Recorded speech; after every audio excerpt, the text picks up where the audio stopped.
Hello, Women in STEM. I'm Dr. Kate Eddens. For those of you who attended the lecture or watched the videotape lecture on negotiation skills, then you've recognized me from that. Otherwise, a little background. I'm a health communication scientist, social network analyst in the College of Public Health. And I want to talk to you a little bit today about building the IAmAWomanInSTEM brand. And what I want to present to you are some of the important factors in communication when you're trying to build a message to disseminate to your target audience, and a little bit about some techniques and strategies we can use for social media. So the work that I do in communication is in health communication, but this cycle applies to essentially any kind of communication development that you're doing. First, you want to go through planning and strategy development, and then develop and test your concepts, messages, and materials. So you have a great attendant audience in that you yourselves are the target audience for the IAmAWomanInSTEM brand, but also you might want to gather some of the other women across campus in STEM fields and start to ask them what they think about the materials you're developing as you move forward in this process of developing the brand. Then we want to go ahead and implement the campaign. We've got a little bit off the ground now with our Instagram and Twitter, and as the website is developed, while you're all working through this, once we've implemented it, we want to go back and see, what do people think? Are people getting the message? Do they like the message? Are they engaging with it and sharing their own messages and stories? And that's the evaluation and improvement. If there are tweaks that need to be made, or we need to really change the way we're approaching it, we go ahead and do that, go back to planning and strategy development, and start the cycle over again. In our case, we aren't necessarily looking at scientific evidence. When we're looking at health communication, we try to think about what is the scientific evidence that we want to disseminate to people. But in our case, what we want to know is, what's the purpose of our communication? What are we trying to get across to young women who are in STEM fields at UK? We want them to know that this is a place where they can succeed. We want them to know that they're not alone. And other ideas that you all are coming up with in your groups, and as you go through this process, those are going to end up being part of the message. But not only do we probably want to inform young women about what resources are available and who's out there for them, but to persuade them to join with other women and groups and to stay within their fields if they're feeling any kind of pressure to maybe move out of those fields. Why is this communication necessary? So defining that purpose of informing or persuasion. Who's the audience? Is it young women in STEM just here at UK? Do you start at UK and then go beyond to other universities across the nation? Think about who those audiences may be. What's the message that we want to send? This is going to be a key part of the work that you all are doing in building this brand and in your groups. What are the messages that we want to send? It doesn't have to be just one message. Think about what we want to convey to young women. So then, how and where should the message be delivered? Now, we already have some accounts set up for Instagram and Twitter. The website is in development. What are some other ways that we're going to try to reach people? We have our meet and greets once a month. What's going to happen after the semester is over and we really want to carry this message out across campus and beyond the university? How and where should the message be delivered? So not only do we have to think about who we're delivering it to and what the message is, but then where else are we going to get it out? And when should the message be disseminated?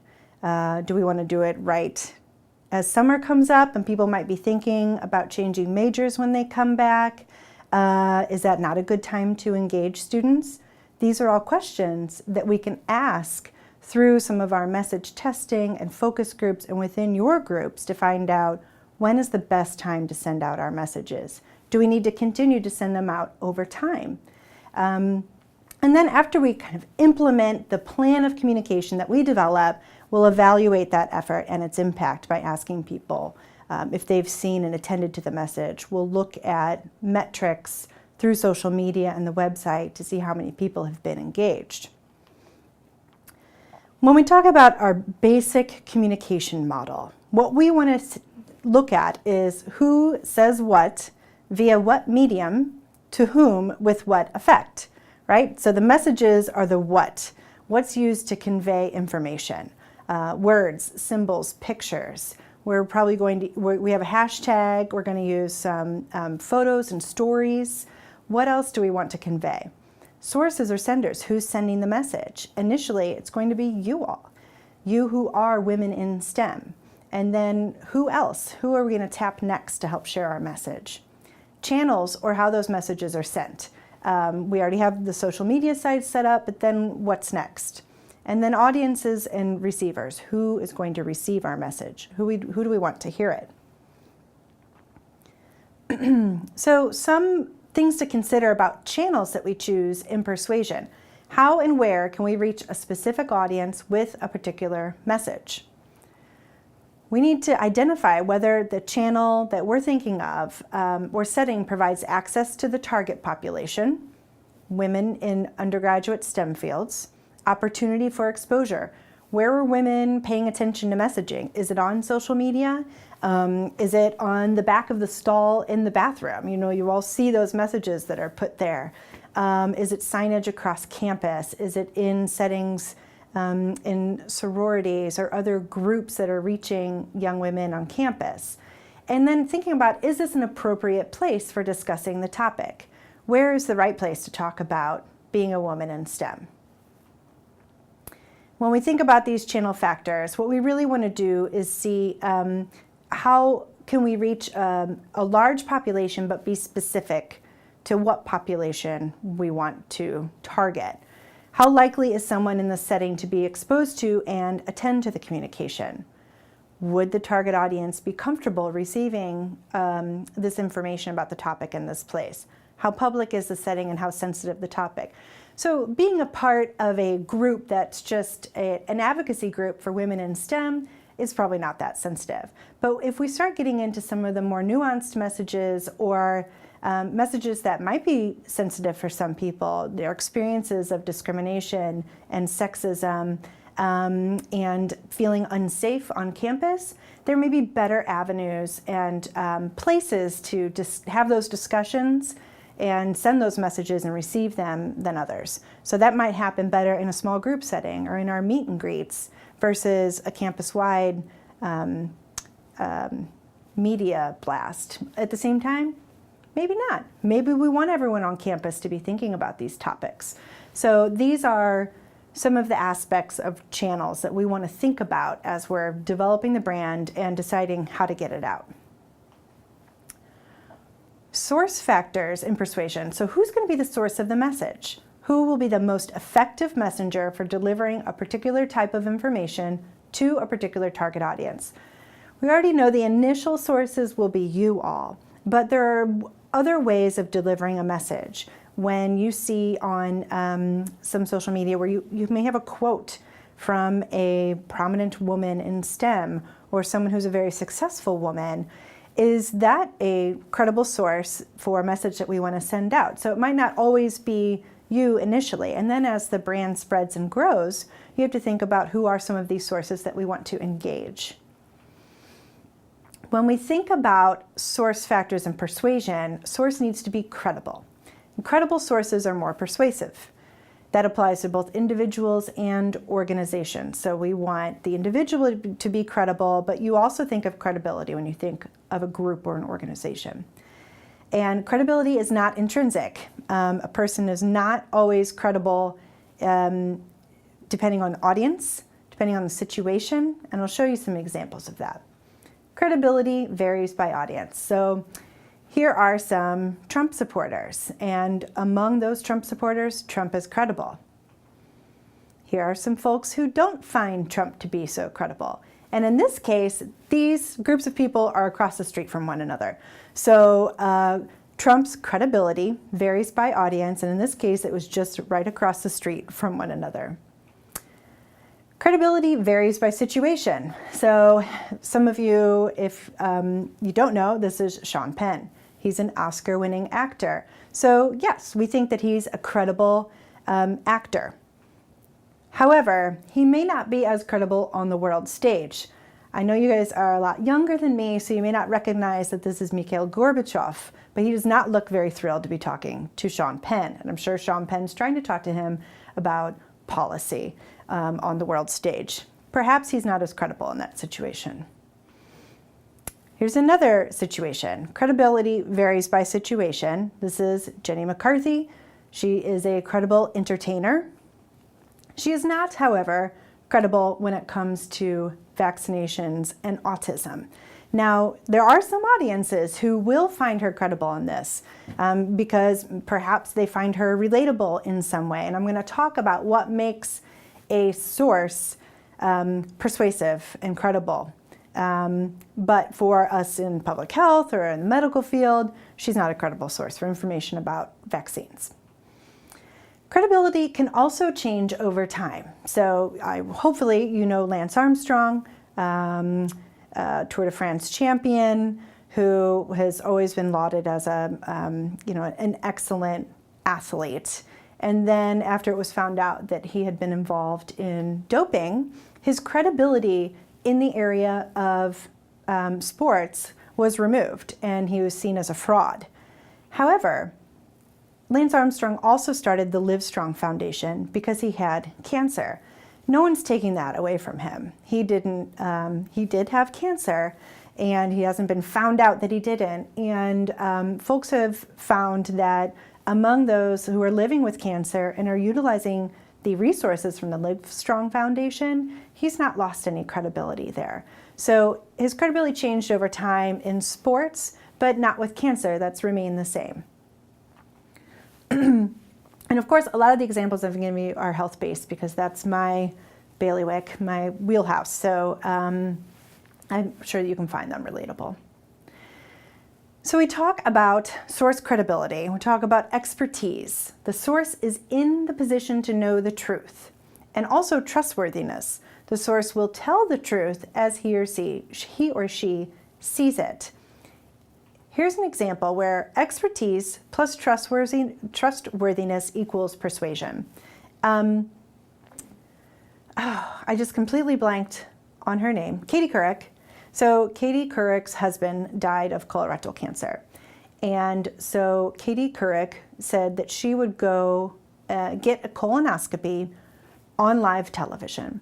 So is she an expert? Is she in position to know the truth? Yes, she's getting a colonoscopy on live television, so she can tell the truth about the experience of getting a colonoscopy. Is she trustworthy? Will she tell the truth as he or she sees it? Well, it's on live television, so they're going to be able to see her experience with it as she goes. And this really led to a lot of folks then an uptake in colonoscopy among certain demographics. When you think about source credibility, some of the key characteristics of us finding a source credible, we want that person to be likable. We often are attracted to people who are physically attractive. We find them to be more credible, and who are similar to us in demographics, in attitudes and values, in linguistics. Do they speak the same language? Do they behave in similar ways as we do? And are their situations similar? However, we look for this optimal similarity. So similarities between us and a source increase that level of trustworthiness. But the differences increase the source's expertise. So you don't want to go to someone who has the same level of expertise as you do on a topic to learn something from them, because you know the same amount of stuff. So what you want is for someone to be very similar to you and that you trust, you know, okay, this person thinks like me, this person likes a lot of the same stuff that I do, we're very similar, except that she is an expert in this one area that I am not. And in that area, she can become then a credible source for you. in our situation, what we're talking about here is that you all will be the sources of information for other young women who are going through undergraduate STEM programs here at UK. And your level of expertise will be greater than theirs because you've already gone through several years of the program. And then you'll serve as a source of, a credible source as to what it's like to undergo this experience, right? Okay. So then when we're talking about designing messages, Marty Fishbein talked about behavioral specificity. And when we send a message to people, we want to give them an action to do in a time frame, in a particular setting with a target goal. I'm only going to talk about this briefly because our messages may not get into this much detail. However, they might if we want to talk about, okay, you're having a hard time because you are one of only 2 women in your entire program. So you're feeling a little bit alone and maybe like you don't want to keep doing this because it's hard to relate to anyone. So a message might be, we want you to come and join up with other people like you across campus. You can do that at this time in this place, and what we're going to do is help you feel less alone. All right, so there you've hit on action, time, setting, and target in a message that's very specific for people. So not all the messaging we send out is going to have these components to it, but when we do, I want you all to pay close attention to addressing all of these factors. Here's an example. You don't necessarily want to tell people, you should exercise to be healthy. What you want to say is, you should aim for 30 minutes, okay? You've got time, brisk walking, either indoors or outdoors. You have an action, you have a setting. 3 days a week to make your cardiovascular system stronger. That's the target. This will make it easier to walk upstairs without getting short of breath. That's an end result and also a target. So we have the action, the time, and the setting and the target. That's a mistake one. Okay, exposure matters. So we want to repeat exposure through multiple channels. Message needs to be there when the user is ready. So maybe they're flipping through IAmAWomanInSTEM on Instagram and Twitter, and they're not really attending to it or thinking about it much, but then something pops up. Maybe it's a story from one particular person that they know of or they relate to, and suddenly they're there and they're ready to get that message. So we want to make sure that the message is being sent out all the time, repeatedly over different channels. We have the website, we have the social media, and again, we can talk about what some of those other channels may be that we can send our message out. And I want you all to be thinking about that in your groups.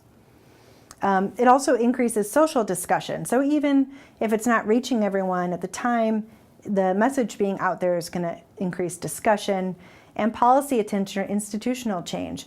One of the things we want to do down the line, right, is change the environment for undergraduate women in STEM here at UK.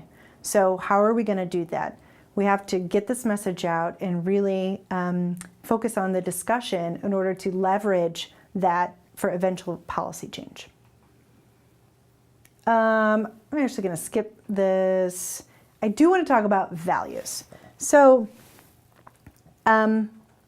advertising companies are really, really good at targeting messages to us based on our values. And they spend tons of money doing extensive audience research to understand what our values are. They know our values better than we know our values.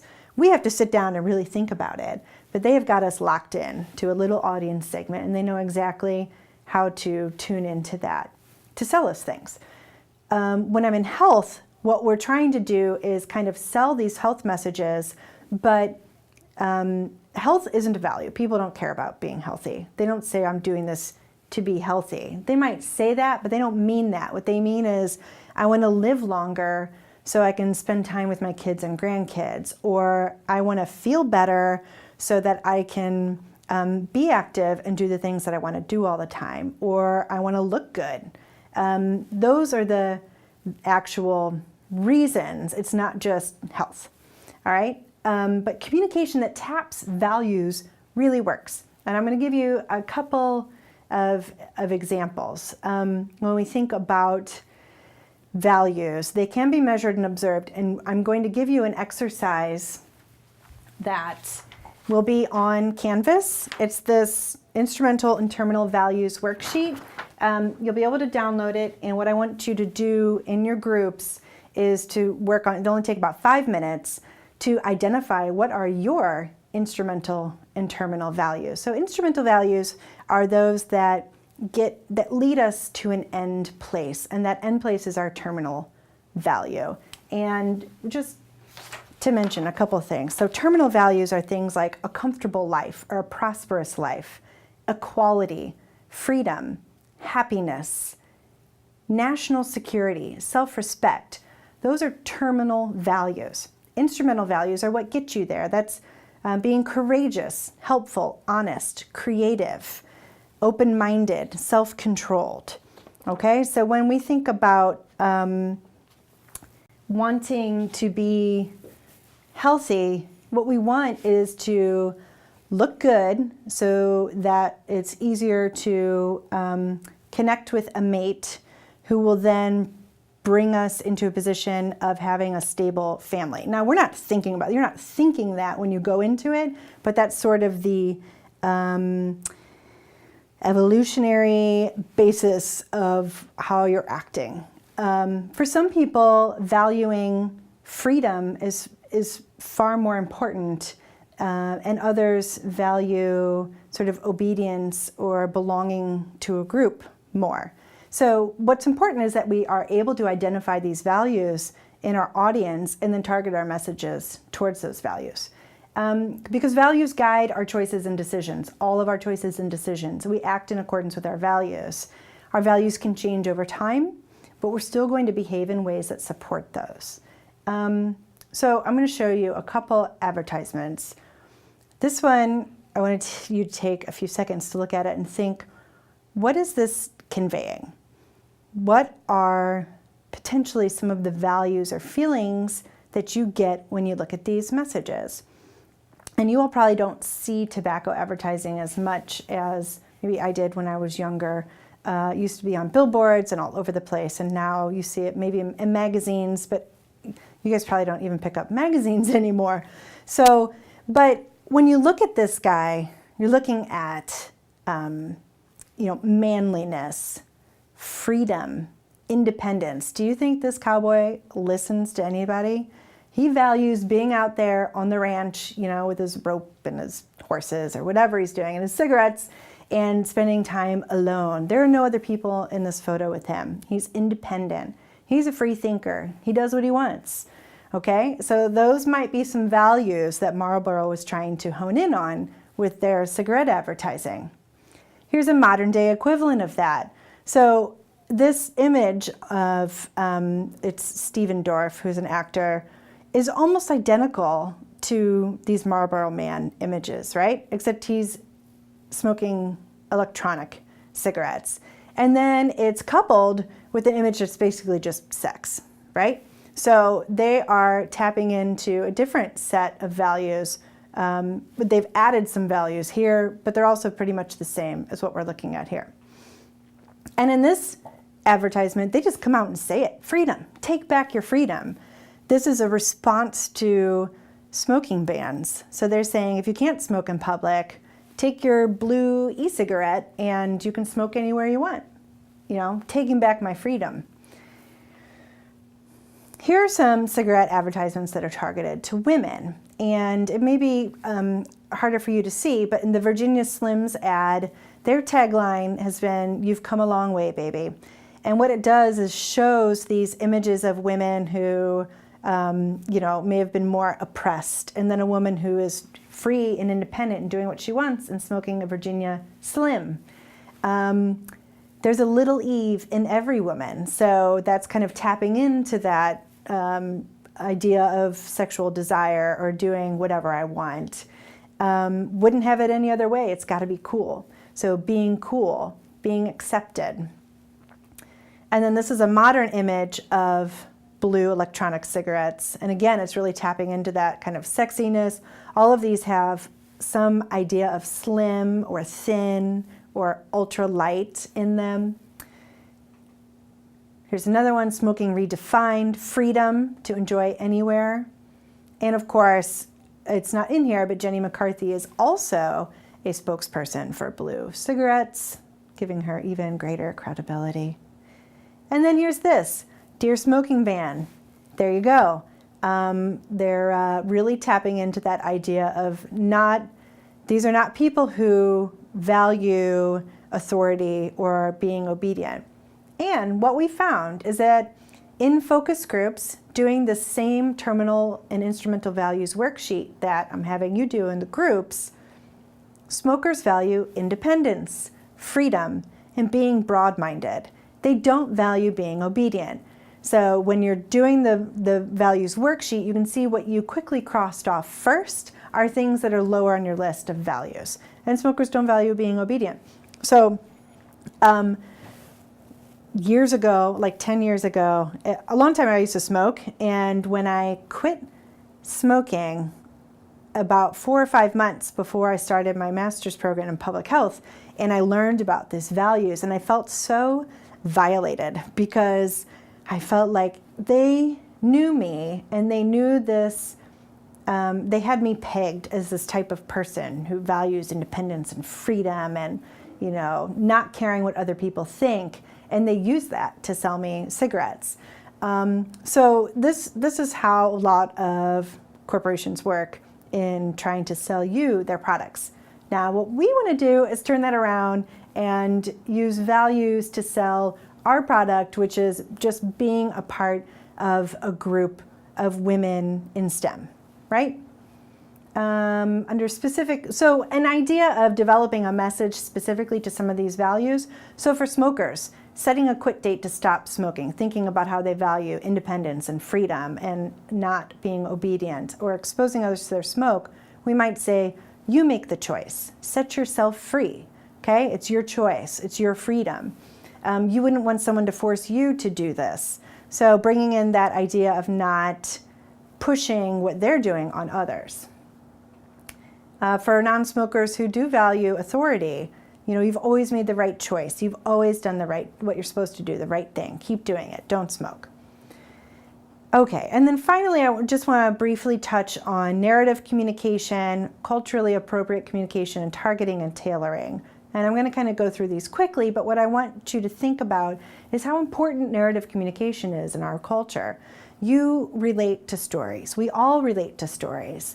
You can throw all the data that you want in front of a policymaker or politician, but what they're going to hone in on is that person telling them a very specific story about their experience because they can relate it to a human being that they can help.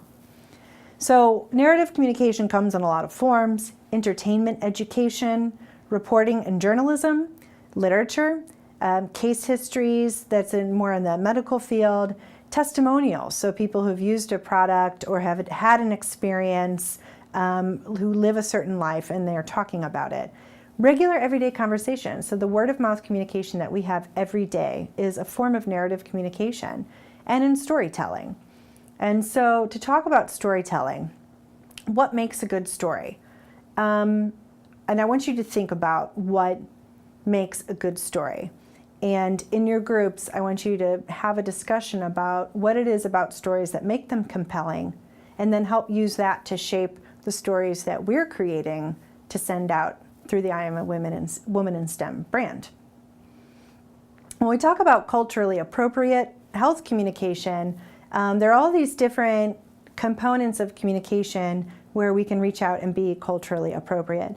And I think that's an issue that we need to address on our campus, and with the women that we want to reach. We want to reach all groups of women. So when we're doing that, making communication culturally appropriate peripherally means using colors, symbols, fonts, pictures that are specific to a group. And we may not have to do this with all of ours. We not have enough subgroups, but I think what we do need to keep everyone in mind when we're creating this communication and create messaging for different groups that we want to reach on campus. Evidential, using evidence or data that a given problem affects specific members of a group. Linguistic, so using the dominant language of the group. So if we have people who are, we have a lot of women in STEM programs who are not, English is not their first language. So let's create some messaging for them that's in their language as well. Constituent involving, so drawing on the experience and knowledge of group members when you're planning and delivering information. Okay, we want to involve everyone in the group and share their stories. And sociocultural, so integrating cultural norms, values, and beliefs and behaviors into the messaging. So we're going to have, we can think about what are some of the different groups that we have. We have young women of color. We have young women who are first generation college students in their families. We have young women who may be from rural Kentucky and young women who may be from urban areas. We have people from all across the country as well as across the world. So let's get together and talk about how some of those sociocultural differences need to make their way into our messaging. So to summarize what works with communication, we need to be strategic with our outreach and our messages. We have to think about who the sources are going to be and what channels we're going to use. And that's a strategy that we can come up with together and implement. Use compelling stories and authentic voices. So we have a wealth of people who are going through this experience and can share their own stories. Let's use those. We don't have to make something up because we have everything we need right here. Build on the client values, not yours. So again, because you are all a part of the target audience, we can actually integrate your values into these messaging. But what that really means is that you can't walk in somewhere and say, this is what I think you need and you believe in. You have to ask people and understand. And the women who are starting as freshmen may be different than those of you who are juniors or seniors now. And it's really worthwhile to go and talk with them and see what it is that they need. Connecting people to services. So in health communication, we don't just want to reach people with effective communication. We want to then connect them to services that will help them. In this case, I think we need to integrate some way for the women we're reaching to connect with the groups, right? So it may not be technically a service, but a way for them to be drawn into the meet and greets, a way for them to be drawn into mentoring or being a part of the brand that we're building. Integrate messaging into existing systems. What systems exist on campus that are reaching the women we want to reach that we can send messages through? So we'll start thinking about that. And then making and sharing tools with partners. Who are other groups we can partner with? Other universities, the American Association of University Women, some of the organizations that are advocacy groups for women, that I'm going to talk about a couple of those. So we should make some of these relationships to really expand the brand and the reach of our communication. Okay, so this is the reflection paper that we've assigned you all for this particular topic. Choose a woman-focused and or science-focused organization or campaign you've encountered and focus on the social media campaign components of that. Think about what about the campaign appeals to you or what kind of turns you off. Is there something you really like about it? Are there things that you don't? How does it represent women? What value or values specifically for women is the campaign trying to appeal to? And I want you to use your instrumental and terminal values worksheet to identify what some of those may be. Does this campaign tell personal stories? Do they have a personal story component? And how do they make you feel when you hear the stories? And how would you change that campaign if you could? So with that in mind, there are a few resources I put on Canvas for you, but here are some other hashtags that have circulated that kind of inspired the I Am a Woman in STEM brand. I look like a professor. I look like an engineer. There's a hashtag from the Royal Society in the UK called And a Scientist, and it talks about integrating work and family life, or just work and personal life. Women also know stuff. That's a hashtag that's trying to get certain organizations to include women more in their conversations. Ask her more. That came out of the Amy Poehler's Smart Girls and talked about entertainers on red carpet women just being asked, what are you wearing? What are you wearing? And this was about ask her more. So Lean In, Amy Poehler's Smart Girls, Geekettes, and Misrepresentation are a couple examples that I wanted to show to you.